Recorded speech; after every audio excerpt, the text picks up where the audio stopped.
Assalamualaikum warahmatullahi wabarakatuh. Alhamdulillah, salatu wassalamu ala rasulillah, amma ba'd. Kaum muslimin yang dirahmati Allah subhanahu wa ta'ala, kali ini kita akan membahas ceramah Bapak Kiai Haji Said Aqil Siraj, di mana Pak Said ini menceritakan bahwa dirinya diberi kabar oleh BNPT, bahwasanya BNPT sudah mengantongi data bahwa ada 198 pesantren di Indonesia yang sudah terpapar radikalisme.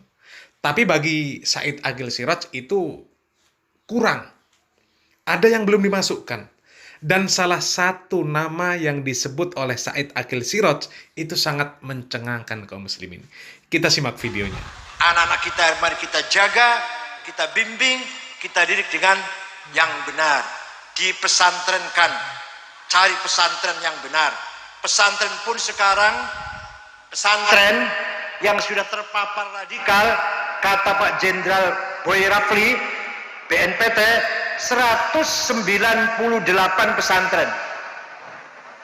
Terus saya telepon, Pak, kurang bu, luwi. Ternyata saya baca Az-Zaitun belum masuk. Yayasan Ali Abi Tholib Surabaya Ampel belum masuk. Pak Boy, kurang masih kurang.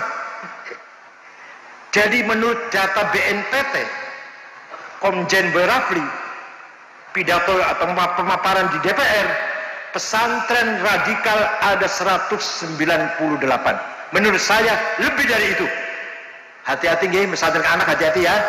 Sing jelas-jelas beres, jelas-jelas lah pesantren anak sing jelas bebas. Kempek, Babakan, Buntet, Gedongan, lamun Radangetan ya Tegarejo, Lasem, Lirboyo, sing jelas-jelas lah. Jelas-jelas aja lulu pesan sing aneh-aneh, sing anyar-anyaran lah. Sing jelas-jelas pun gimana manfaat nggih.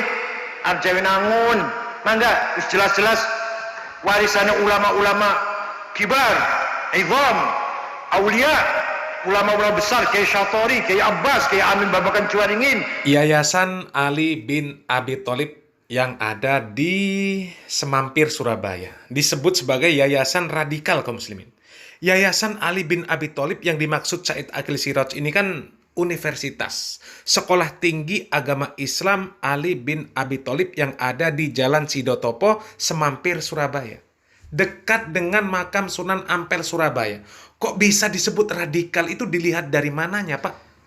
Apa ukuran untuk mengatakan sekolah tinggi agama Islam Ali bin Abi Tholib Surabaya itu radikal? Orang kegiatan mereka jelas, dakwah mereka jelas, menyebarkan sunnah, mengajak kepada ketaatan, memberantas kesyirikan, kebid'ahan, memberantas khurafat, memberantas kemaksiatan. Dakwah mereka tidak mengajak untuk fanatik golongan, tidak fanatik tokoh, tidak fanatik ormas. Dakwah mereka ini menyeru kepada kebenaran Al-Quran dan Sunnah, bukan seperti kelompokmu, Pak Said. Ya, kalau nggak NU neraka, kalau nggak NU salah semua. Ini karena Anda terang-terangan, kelompok Anda terang-terangan menyebut seperti itu. Peran agama harus kita pegang. Imam masjid, khotib-khotib, KUA, Menteri Agama harus dari NU. Kalau dipegang selain NU, salah semua. Kalau dipegang selain NU, salah semua. Kalau dipegang selain NU, salah semua. NU niku nek cara kula mboten mung organisasi keagamaan kemasyarakatan. NU niku wis agama. Ora NU neraka. Ora NU neraka. Ora NU neraka. Nggih, Pak. Soal ana wong sing ora NU kok mlebu swarga ditulung karo wong NU gampang. Justru yang seperti itu yang radikal.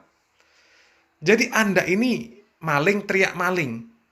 Kelompok Anda yang radikal tapi menuduh orang lain yang radikal. Ya coba buktikan. Yang pernah mempersekusi orang yang tidak sefaham, kelompok siapa? Yang pernah menyerang pondok pesantren siapa? Yang pernah menolak kajian, kelompok siapa? Berkaca, Pak. Mengingat begitu besarnya gelombang penolakan dari masyarakat, khususnya warga Nahdliyin yang merasa tersakiti oleh beberapa narasi Ustadz Farid Basalamah dalam beberapa ceramahnya, yang banyak beredar di media sosial, yang intoleran terhadap khilafiyah dan mudah memvonis bid'ah terhadap amaliyah Ahlus Sunnah wal Jamaah. 3. Demi untuk menghindari terjadinya benturan massa antara massa pendukung dengan massa yang kontra terhadap Ustadz Khalid Basalamah. Sekolah Tinggi Agama Islam Ali bin Abi Thalib tidak pernah mendemo kelompok lain yang tidak sepaham. Justru Sekolah Tinggi Agama Islam Ali bin Abi Thalib yang pernah didemo. Bisa dilihat beritanya. Kok malah Sekolah Tinggi Agama Islam Ali bin Abi Thalib yang disebut radikal? Radikal dari mananya? Apa yang bisa dijadikan bukti kalau yayasan tersebut radikal? Ya, alumni mereka sudah banyak tersebar di Indonesia. Mereka berdakwah terbuka di masjid-masjid. Dakwah mereka terbuka untuk umum. Ada sesi dialog, tanya jawab ilmiahnya. Kok bisa disebut radikal? Orang-orang yang ada di stai Ali bin Abi Thalib tidak pernah mempersekusi orang-orang yang tidak sefaham. Tidak pernah melakukan tindakan teror. Kok bisa disebut radikal? Apa mungkin kelompok Pak Said Akil ini yang selama ini merasa terganggu kepentingannya karena keberadaan stai Ali bin Abi Thalib? Merasa takut karena melihat perkembangan stai Ali bin Abi Thalib yang luar biasa. Membangun fasilitas terus, mahasiswa bertambah terus juga. Apalagi alumni dari stai Ali itu banyak sudah tersebar di Indonesia. Mereka sudah berdakwah, mencerdaskan umat. Terus Anda mau memfitnah supaya masyarakat menjauhi stai Ali bin Abi Thalib. Masyarakat sudah cerdas sekarang, Pak. Kegiatan-kegiatan di stai Ali bin Abi Thalib itu bisa diakses oleh siapapun. Ada radio Al-Iman, ada Al-Iman TV. Dosen-dosen di sana mengisi kajian di mana-mana. Sekarang nggak bisa lagi main fitnah-fitnah. Orang yang tidak tahu faktanya sekarang bisa langsung mencari fakta. Bisa langsung tabayun. Dan alhamdulillah sampai saat ini stai Ali masih berdiri dan tambah maju. Dan semoga dengan majunya stai Ali bin Abi Thalib Surabaya bisa menjadi sebab tersebarnya dakwah Islam yang hak. Kemudian bisa memberantas segala bentuk pemahaman-pemahaman yang menyimpang. Semoga yang sedikit ini bermanfaat. Barakallahu fikum. Wassalamualaikum warahmatullahi wabarakatuh. Menegakkan sunnah itu dulu dilemparin batu,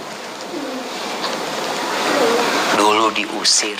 Jadi kalau cuma dikatain Wahabi, ya sabarlah. Kadangkala Wahabi. Apaan Wahabi? Wallahu a'lam. Tapi kayaknya Wahabi. Apa Wahabi? Wallahu a'lam. Subhanallah. Celaan radikal. Arti ana pun merasakan hal itu. Ana pulang dari pesantren, ana ceritakan beberapa kali. Ana pulang dari pesantren, kita tuh ada satu ustadz jamaah, masya Allah. Ustadz itu guru bahasa Indonesia. Dia punya jenggot mungkin cuma 9. Kita tuh santri, kalau ngelihat ustadz ini, ustadz jenggot naga nih. Nah, supaya dia guru bahasa Indonesia. Tapi masya Allah sabarnya dia ngajarin kita ya. Sampai suatu saat anak pulang berjenggot. Orang tua anak takut. Ini pulang pesantren. Dia lihat, Syafiq, sini katanya. Syafiq ikut aliran apa katanya? Ikut aliran apa? Orang tua yang astagfirullah ya. Karena takut, orang tua takut. Padahal anak pakai jenggot itu tahun 95. Kelas 3 SMA. Waktu itu. Kelas 3 SMA pakai jenggot, ya itulah didudukkan di sidang sama orang tua karena mereka takut ikut aliran macam-macam. Jadi kalau anti mungkin pakai jilbab panjang belajar sunnah dituduh macam-macam, sabar. Terus apa yang harus kita lakukan? Sampaikan kepada mereka, aku sedang belajar Islam. Aku sedang belajar. Aku selama ini nggak tahu sama agamaku. Aku ini Islam keturunan. Sedangkan aku baca katanya dalam Al-Quran disebutkan ya ayyuhalladzina amanu udkhulu fis silmi kafah. Masuklah ke dalam Islam secara keseluruhan. Aku sedang belajar. Kalau mungkin ada yang salah dari aku, tolong dikasih tahu. Jadi merendah sama mereka nih jemaah. Kalau dikatakan ahlus sunnah wal jamaah, aku juga ingin jadi ahlus sunnah wal jamaah. Aku juga ingin menjadi yang mengamalkan sunnah dan jauh dari bid'ah. Maka itu mungkin bahasa yang kita sampaikan kepada mereka. Dan jangan sok. Kita kadang-kadang kalau baru belajar tuh gampang menvonis orang. Orang yang gak sama kayak sama kita, ya kita katakan ini kayaknya yang jadi koreknya api neraka. Tahu dari mana antum koreknya api neraka? Jangan. Artinya perlahan-lahan.